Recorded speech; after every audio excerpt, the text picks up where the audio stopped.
Olha só, o assunto agora mostra como o nosso país está sendo visto lá fora, viu? Por um dos jornais mais importantes do mundo. A matéria aqui da Gazeta do Povo traz uma análise que saiu no The New York Times, esse famoso jornal americano. O texto é sobre o julgamento do Bolsonaro agora. Segundo a publicação, a forma como o processo contra o ex-presidente tem sido conduzido está gerando dúvida sobre a democracia no Brasil e sobre também a concentração de poderes nas mãos de um único ministro do Supremo. Olha só, um jornal de fora do país levantando esse tipo de dúvida sobre o Brasil. O Times, segundo a reportagem, diz que para chegar nesse julgamento, o STF se concedeu novos poderes extraordinários nos últimos anos. Com esses poderes aí ampliados, segundo o jornal, ele aponta que o ministro Moraes passou a comandar inquéritos, ordenar buscas, censurar contas em redes sociais e até prender pessoas sem julgamento. A matéria da Gazeta do Povo diz que o próprio Times questiona, viu? Isso é uma guinada autoritária perigosa para a mais alta corte do Brasil? Ou é uma democracia imperfeita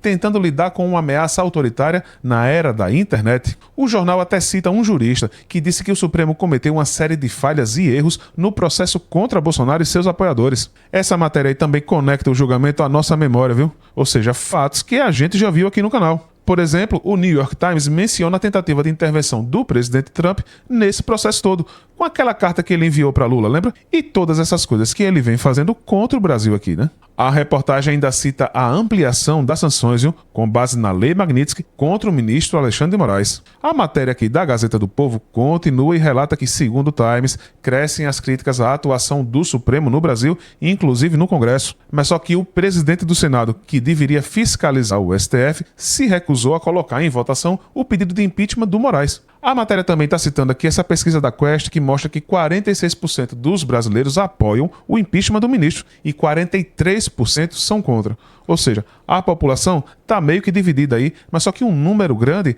apoia esse impeachment. A matéria também está mencionando que a direita brasileira está planejando protestos em massa agora no dia 7 de setembro, né? Para poder pedir também o impeachment do Moraes e protestar contra o processo de Bolsonaro. O Times também observa que em Brasília existe um certo ar de inevitabilidade em relação à condenação do Bolsonaro. E por que existe esse ar aí de inevitabilidade? O jornal aponta que para condenar o ex-presidente é preciso que 3 dos 5 ministros que supervisionam o julgamento votem pela condenação. E o texto finaliza dizendo que isso aí é altamente provável, né? Por quê? Porque o colegiado inclui o próprio Moraes, um outro que foi ex-ministro da Justiça de Lula e um terceiro que foi advogado pessoal de Lula. E essa parte aí, pra mim, é a que gera mais perguntas, viu? A gente já viu aqui matérias da Revista Oeste, por exemplo, falando do tal gabinete paralelo, da vaza-toga. Agora a gente tá vendo a Folha falando da pressão externa de aliados de Bolsonaro e também agora do New York Times, né? Que é um jornal de fora. Essas matérias aí levantam as mesmas questões sobre a concentração de poder e a condução do processo,